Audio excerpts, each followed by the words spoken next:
जय जय रघुवीर समर्थ. नमः शांताय दिव्याय सत्यधर्मस्वरूपिणे स्वानंद अमृतोक्ताय श्रीधराय नमो नमः. महारुद्र हनुमान की जय. जय जय रघुवीर समर्थ. राम राम. परमपूज्य भगवान श्रीधर स्वामी, परमहंस परिव्राजक, परम वैराग्य मूर्ती, ज्यांच्या स्मरणानं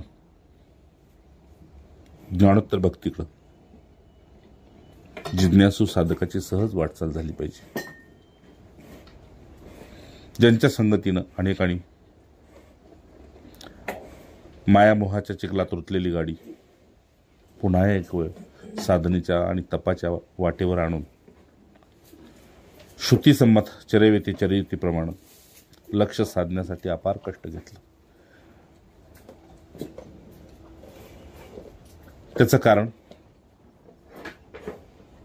स्वामींच्या मुखातला गोडवा, सत्य आणि स्पष्ट वक्तेपणा, आणि तिसरं म्हणजे अंतर्बाह्य स्वामींचं दृश्याबद्दलचं आणि मोहाबद्दलचं, विषयाबद्दलचं वैराग्य. राव बंधुळाचा असाच काहीतरी एक विशेष स्वामीने आपल्या विचारातून आपल्या विचारात आणण्यासाठी आणि पुन्हा ते ज्या निर्विचार अवस्थेत राहते त्या निर्विचार अवस्थेत आपल्याला नेण्यासाठी खूप सुंदर वर्णन केलेलं आहे. त्याचा विषय आहे सरस्वती स्तवन. राम. जय जय रघुवीर समर्थ. राम. तर असे हे अनादिकालापासून पृथ्वीवर दिव्य आत्मे जे सच्चिदानंद स्वरूपामध्ये विचरण करतात,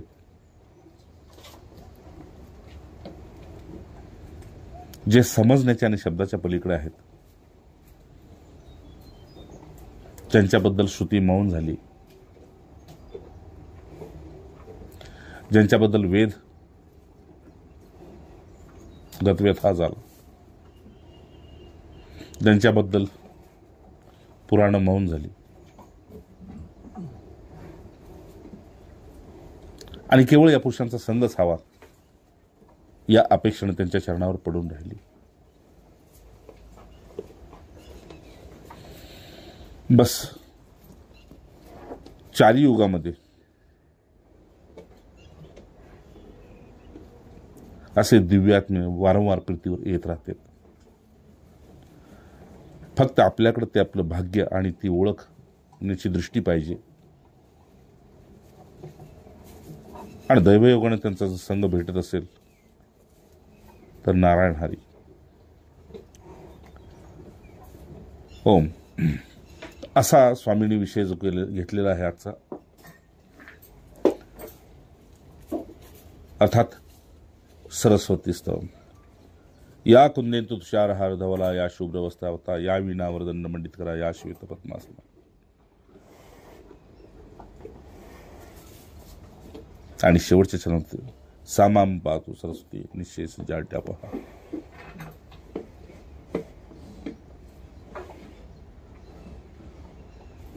पण मध्येच म्हणते, या ब्रह्माचे शंकरे मोठमोठ्या अवतारांनी सुद्धा तिचं स्मरण केलेलं आहे. मग तो ब्रह्मदेव असेल, शंकर असेल, विष्णू असेल, अजूनही कुठले अवतार असतील, त्या प्रत्येकानं तिचं स्मरण केलेलं आहे. म्हणून समर्थांनी मनाच्या श्लोकाच्या आरंभीच घालताना घातलं, नमो शारदा मूळ चत्वार वाचा, हे स्तवन घालून टाकलं. किंवा अथर्वशीर्षामध्ये म्हटलं, ऋतमश्मी सत्यमश्मी, हे सरस्वती माझ्या जिभेवर तू विराजमान हो, जेणेकरून माझ्याकडून नको ते बोलून घेऊ नकोस, आणि जे बोलण्याची गरज आहे तिथे भय आणि लज्जा बाळगू नकोस.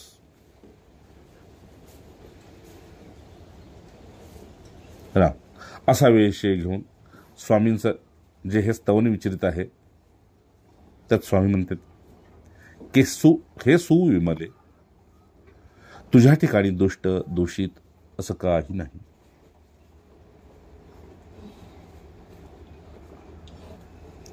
कारण तू निर्मल आहेस.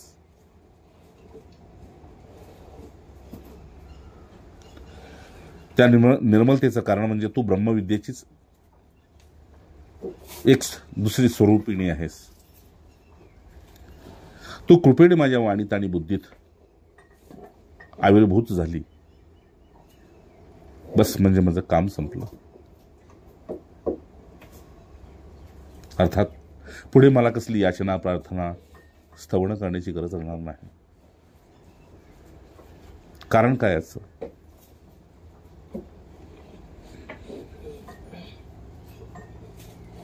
म्हणून गायनामध्ये सरस्वती श्रेष्ठ मांडली गेलेली आहे. जसं माऊली म्हणाले, माझा अमृताची बोल कौतुके.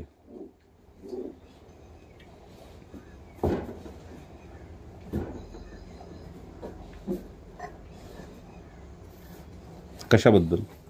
मराठी भाषेबद्दल. म्हणजे काय? अमृता ते पैजा जिंके.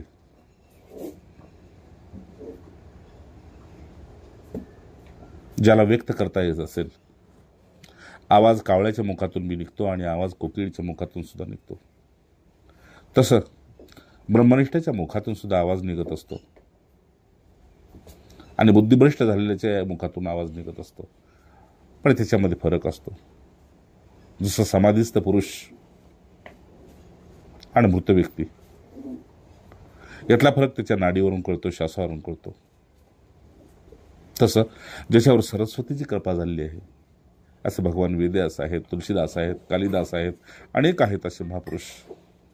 कवी वाल्मिकी, सारिका मान्य, अनेक दिव्यात्मे होऊन गेले.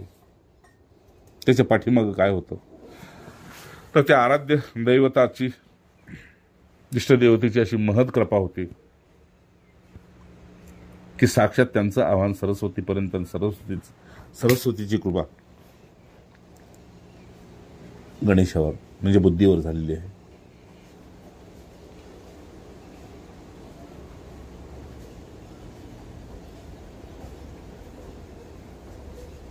तर जसा विमल विवेक कार्य करतो,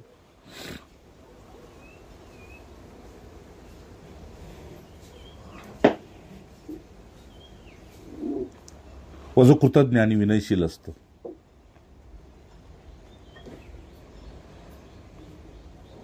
सरस्वती त्याच्या सेवेला रात्रदिवस हजर असते.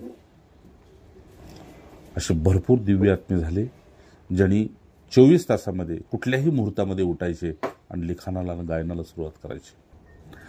म्हणून पहिल्या ठिकाणी म्हणजे ब्रह्मविद्येच तुझं स्वरूप आहे. म्हणजे ब्रह्मविद्येचं स्वरूप म्हणजे गुरुकृपा असेल तरच ब्रह्मविद्येची कृपा तुमच्या सेवेला उभी राहते.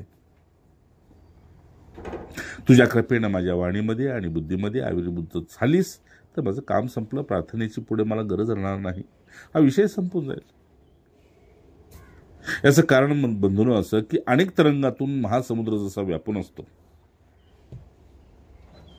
प्रत्येक लाटेमध्ये समुद्रच आहे ना, तसं अनेक तरंगामध्ये महासमुद्र जसा व्यापून असतो, तशीच त्या सरस्वतीची व्याप्ती गाण्यामध्ये, बोलण्यामध्ये. एवढंच काय, योग निद्रेच्या घोरण्यामध्ये सुद्धा अनुभवाला येते.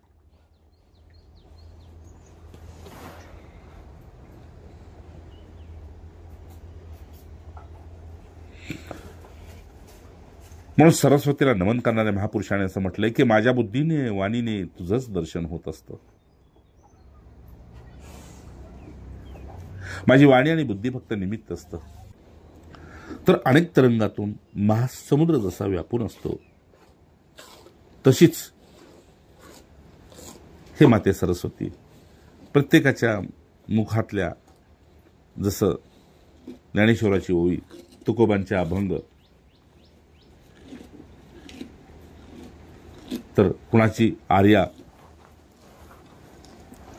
वामन पंडितांची, तर समर्थांच्या मुखातून निघालेले मनाचे श्लोक किंवा श्रुतीची काही वचनं, वेदांची काही अशी वचनं, श्लोक, अभंग, हे सर्व त्या सरस्वतीचंच दर्शन घडवून येतं त्यातून. ठीक आहे. अच्छा, तर माझ्या बुद्धीनं आणि वाणीनं त्यात तुझं दर्शन होतंय, तुझ्या स्वरूपाचं दर्शन होतंय. बस माझी शुद्ध बुद्धी हीच सांगते मला, हे माते असुची, अशुद्ध अशा त्या देहाच्या ठिकाणी शुद्ध बुद्धी कधी प्रकट होत नाही. म्हणजे ज्याची चित्तशुद्धी नाही, ज्याचं अंतःकरण शुद्ध नाही, ज्याचं मन शुद्ध नाही, ज्याची बुद्धी निर्मल नाही, त्याच्यामध्ये हे नाही प्रकट होत. यासाठी समर्थ म्हटले, माझ्या या मतीचे नव्हते हे बोल. हा दासबोध म्हणजे माझ्या काय बुद्धीचा खेळ नाही. मग हे काय आहे? तर म्हटले, हे करणेचे सर्व ईश्वराचे.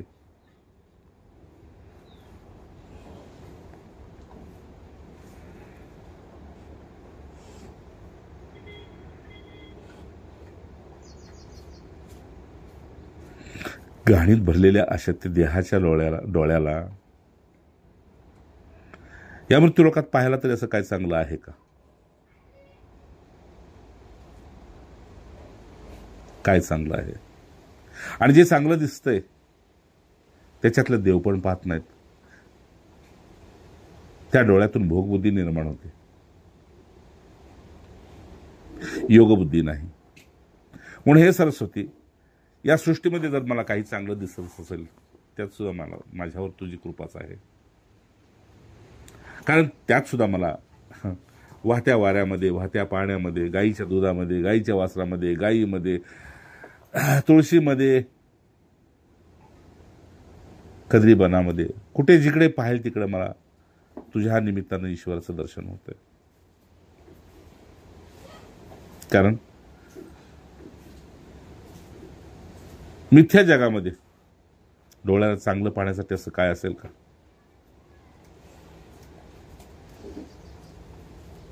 अरे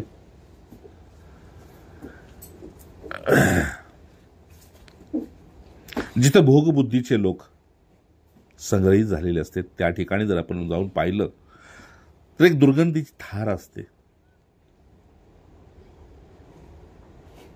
एवढंच काय, पुन्हा त्या स्थानाचं आठवण जरी त्या स्थानाची केली ते नको नकोसे वाटतं, वीट येते. बरं, यात शुचित्व काय आहे का? सौंदर्य काय आहे? काही नाही.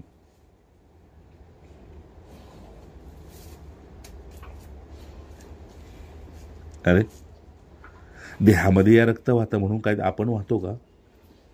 आणि दात पडला म्हणजे काय आपण पडतो का? असं तर कोणी म्हणत नाही. दात पडला, मी पडलो. मग या मनमूत्राच्या त्यागाने मी बाहेर पडलो असं तरी कधी कोणी म्हणतं का? पण मळानी वाढणाऱ्या या देहाला मात्र मी म्हणून जो मानतो, हे केवढं आश्चर्य आहे. आणि त्याच्यावर सरस्वतीने काय म्हणून कृपा करावी? काय म्हणून करा? कशासाठी त्याच्या दर्शनाला इथं यायचं तिनं?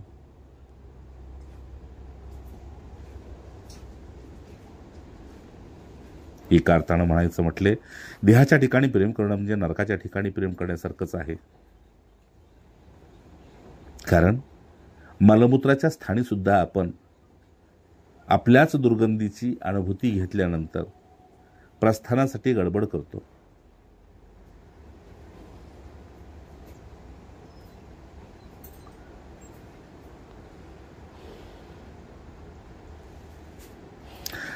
मग जेवढे स्वार्थी, संग्रही आणि भोगी लोक इथं या मृत्यूतळावर, या दुःखालयामध्ये, या अनित्य ठिकाणी जेवढे म्हणून एकत्रित होतील तेवढी दुर्गंधीची धार वाढेल आणि कुणी विवेकी पुरुष आपला वेळ इथे गमावणार नाही.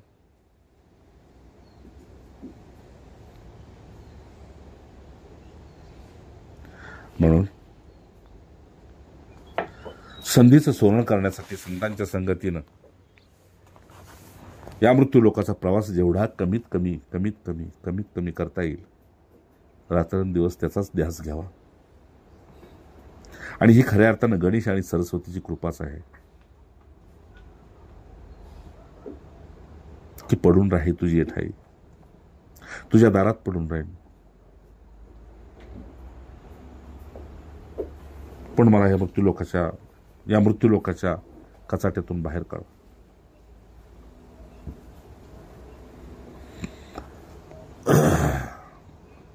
एका अर्थानं असं होतं की नरकाच्या ठिकाणी हे प्रेम करणारी लोक ज्यावेळेस एकत्रित येतात त्यावेळेसच रागद्वेषाच्या निमित्तानं या आनंदवन भुवनीसारखा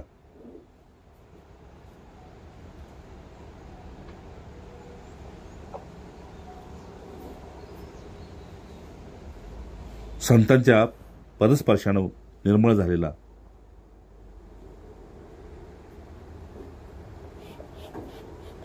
असा अजनाब खंड असून सुद्धा खऱ्या अर्थानं अजब वाटतं की प्रत्येकाच्या डोक्यावर मृत्यू खेळतोय, प्रत्येकाच्या अंतःकरणामध्ये त्याची जाणीव आहे, तरी सुद्धा परतीच्या प्रवासासाठी कसलीही शिदोरी तो आपल्या पोटी बांधून ठेवत नाही.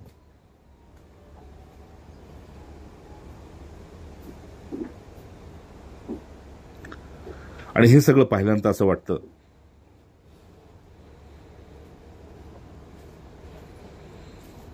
की या लोकांना कळतं पण ओळख नाही.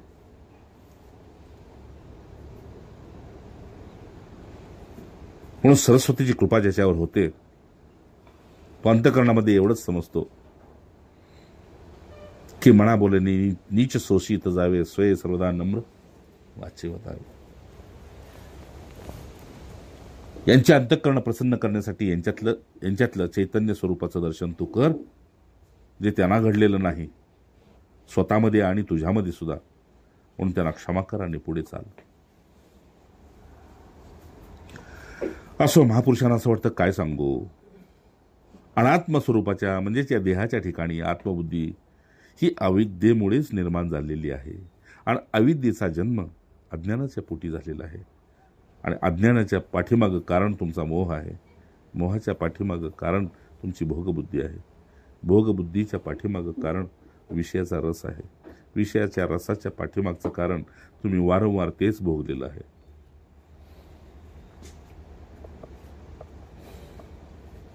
मग आता हे पुरेसं कधी होणार तुम्हाला की आता पुरे?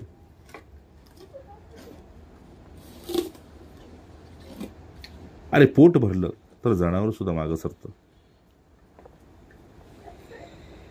मग हे तर साक्षात भगवंताचे अंश आहेत. पण हे प्रभू, हे दीनानाथ, हे केशव, हे गोविंद, हे श्री अनंत,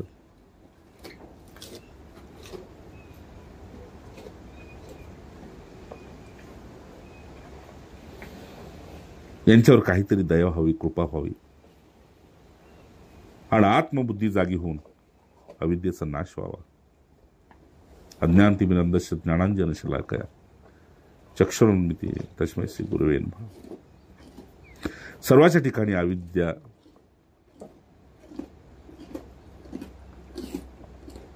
असतेच. सर्वांच्या ठिकाणी ही अविद्या असतेच. पण ती छळते कोणाला? जे मोहाला साथ देतात, जे अज्ञानाला साथ देतात.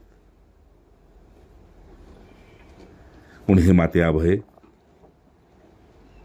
सरस्वती अभय देणारी आहे. म्हणून स्वामी इथं याचना करतात, हे अभय हे सर्व भयास्पद आहे आणि हे मी अनुभवतोय आणि पाहतोय, ऐकतोय. माझं दुःख, माझं चित्त व्याकुळ होतंय, माझं मन कष्टी होतंय माते. बस एवढी कृपा कर की तुझ्या कृपेने त्यांचा विवेक जागा होऊ दे आणि तुम्हाला अभय कर दे, अभयवर दे. आणि माझ्यासारखं सर्वांना सुद्धा तू अभय कर दे. सर्वांना अभय कर, निर्भय कर.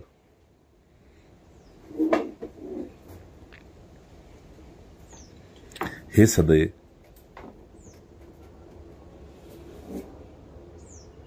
अर्थात आजन्म तुम्हाला साथ देण्याची ज्याची प्रबळ इच्छा आहे, जिची, हे सदैव तुझ्या तो विणा हातात घे आणि मला शांत अशी आत्मस्वरूपाची झोप लागेल अशी वीणा वाजव आणि मला ज्ञान कर. आणि त्या ज्ञानाच्या स्वरातून मला एक असा सुंदर ध्वनी ऐकू येऊ देत त्या ध्वनीचं नाव आहे तत्वमसी.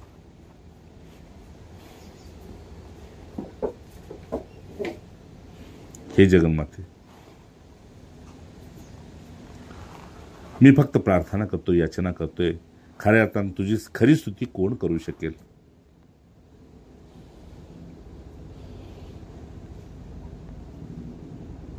आणि तशी बुद्धी कोणाची आहे का माते? कोणाची आहे?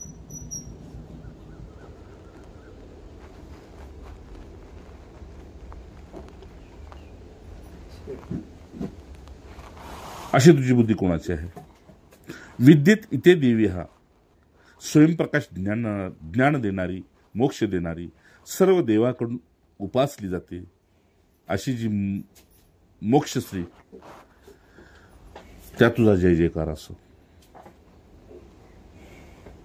विद्येत इति देवी हा म्हणजे जे स्वयंप्रकाश ज्ञान देणारी, मोक्ष देणारी, ज्या सरस्वतीच्या पलीकडे दुसरी कुठली देवीच नाही, जी सरस्वतीकडून, सर्व देवाकडून जी उपासली जाते,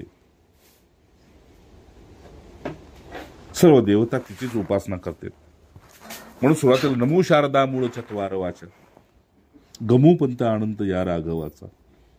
पण त्याच्या अगोदर गणाधीश जो ईश सर्व गुणांचा, मुळारंभ आरंभ तो निर्गुणाचा.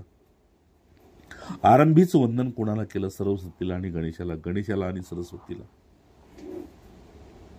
म्हणून देवतेची असो, मंदिराची स्थापना असो, घराची असो, पहिल्यांदा गणेशाची स्थापना केली जाते. म्हणजे विवेकाची स्थापना केली जाते. आपण जिथं राहतोय तिथं किती वर्ष राहायचंय, ज्या देहाला आपण देह मानतोय त्यात किती दिवस राहायचंय,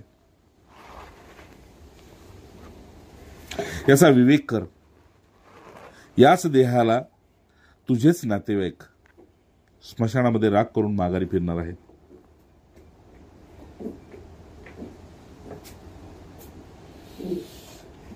गणाधीश तो ईश सर्व गुणांचा.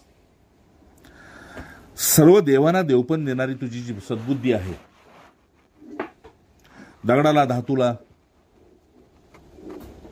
निसर्गाला, कशालाही देवपण देणारी जी तुझी बुद्धी आहे, त्या बुद्धीचा आदर करायला शिक. आणि आदर करण्यासाठी सरस्वतीची कृपा हवी. म्हणून तू आपल्या स्वरूपाने लगेच प्रकाशू लागलास, प्रकाशू शकशील. विद्येत इति देवी स्वयंप्रकाश ज्ञान देणारी, मोक्ष देणारी, सर्व देवाकडून उपासली जाते अशी जी मोक्षश्री, त्या तुझा जय जयकार असो.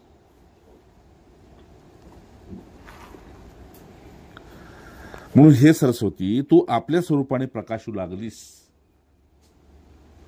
की संतांची मांदियाळी होईल, दुरितांचे तिमिर जाईल, विश्वामध्ये स्वधर्म पाहण्याची ताकद प्रत्येकामध्ये उपजेल.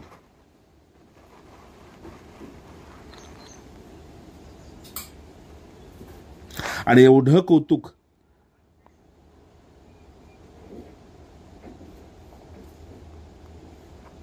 ज्यावेळेस ज्ञानीपुरुषाला पाहायला मिळतं, त्यावेळेस आपोआपच त्याचं ज्ञान जाताना भक्तीचा उदय होतो.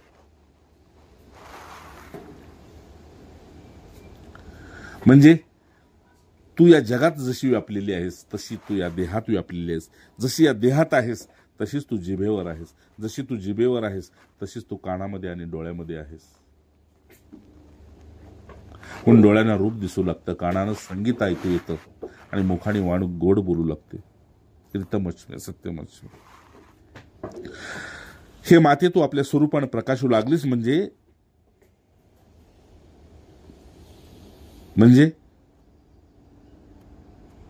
जगच होत नाही. जग नाही, माया नाही, अविद्या नाही, शोक नाही, मोह नाही, जन्म मरण नाही, अनिष्ट नाही, अरिष्ट नाही, काहीच काही नाही.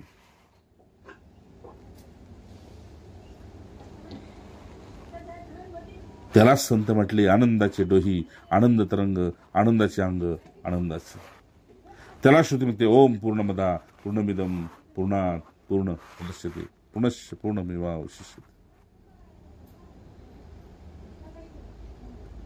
पुनश्च पूर्णमादाय पूर्णमेवावशिष्यते. प्रत्येकाचा अनुभव तुझ्याच कृपेनं शब्दात मांडण्याची ही प्रत्येकाची रीत प्रत्येकाला तू वेगळी करून दिलीस.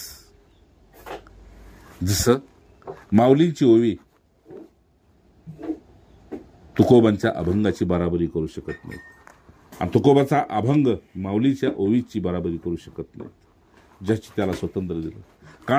कानाची बराबरी मुखानं करायची नाही, मुखाची बराबरी डोळ्याने करायची नाही, हाताची बराबरी पायाने करायची नाही. प्रत्येकाला एक स्वतंत्र तू अस्तित्व दिलंस आणि सर्वांमध्ये तूच विचरण करतेस. हे माते सरस्वती, तूच एक आनंदघन स्वरूपाने सदोदित प्रकाशमान असशील, आहेस आणि राहणार.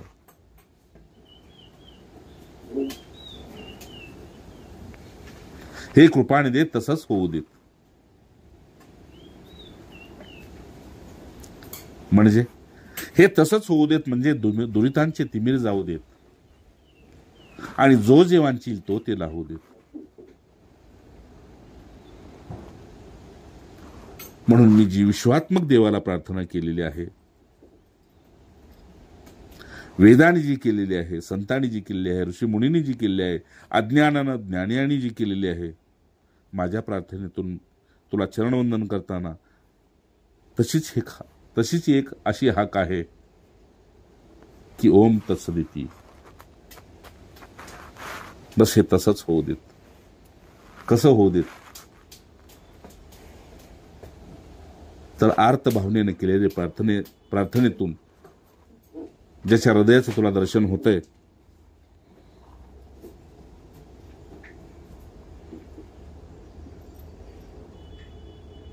तुझ्या कृपेने हे इथं असंच घडू देत. का तर मृत्यू लोकात मृत्यू सत्य आहे,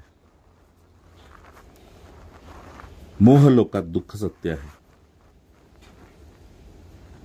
मृत्यू लोकात मृत्यू सत्य आहे, मोह लोकात दुःख सत्य आहे.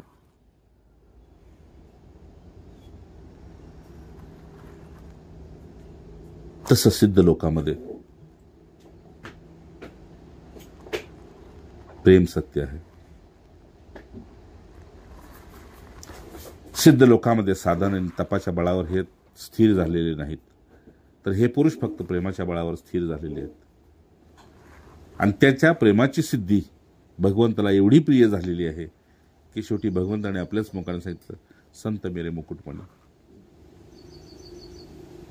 आणि गरज पडली तर मैं संतन का दास, मी त्यांचा दास होऊन येतो सेवेला. आणि सेवा त्यांचं अंतःकरण जिंकण्याचं माझं एक उत्कृष्ट उच्च साधन आहे, सेवा. म्हणून हे जगन्माते, तुला पुनश्च एक वेळ माझी प्रार्थना, आणि ती हीच प्रार्थना की तू आपल्याच स्वरूपाने सर्वांमध्ये प्रकाशली, तरी सुद्धा त्या प्रकाशाची जाणीव किंवा त्या प्रकाशाची प्रचिती किंवा त्या प्रकाशाचं अस्तित्व, ते प्रकाशमान होण्यासाठी तू तुझा बंधू बुद्धिदाता गणेश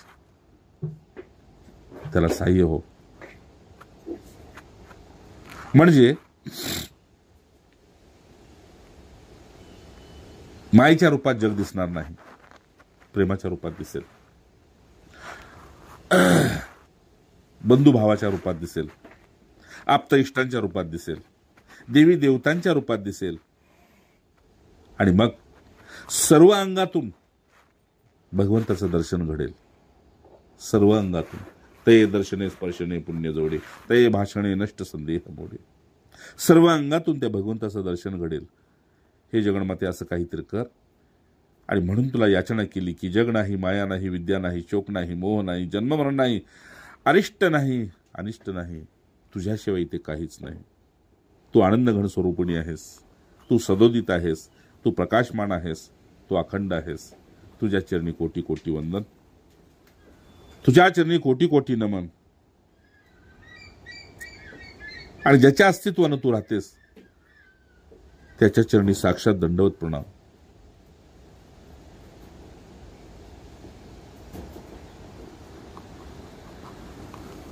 म्हणून या देवी सर्वभूतेषु शक्तिरूपेण संस्थिता, या देवी सर्वभूतेषु प्रेमरूपेण संस्थिता, या देवी सर्वभूतेषु शांतिरूपेण संस्थिता.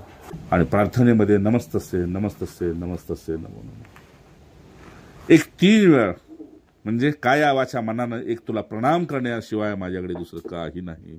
आणि हा सतत माझा दंडवत प्रणाम तुझ्या अंतःकरणी स्वीकार असो, तुझ्या चरणी स्वीकार असो. म्हणून तू शक्ती स्वरूपिणी आहेस, तू ज्ञान स्वरूपिणी आहेस, तू प्रेम स्वरूपिणी आहेस, तू शांती स्वरूपिणी आहेस, तू विश्वास स्वरूपिणी आहेस.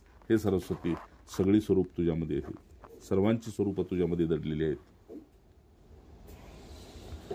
म्हणून त्या सरस्वतीला साक्षात समर्थाने सुद्धा प्रणाम करताना म्हटले, नमो शारदा मूळ चत्वार वाचा, गमो पंतानंद या राघवाचा.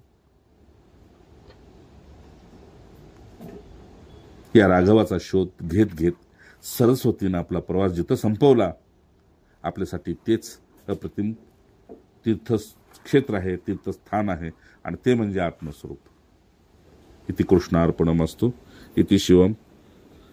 जय जय रघुवीर समर्थ. नमः शांताय दिव्याय सत्यधर्म स्वरूपिणे स्वानंद अमृतुप्ताय श्रीधराय नमो नमः.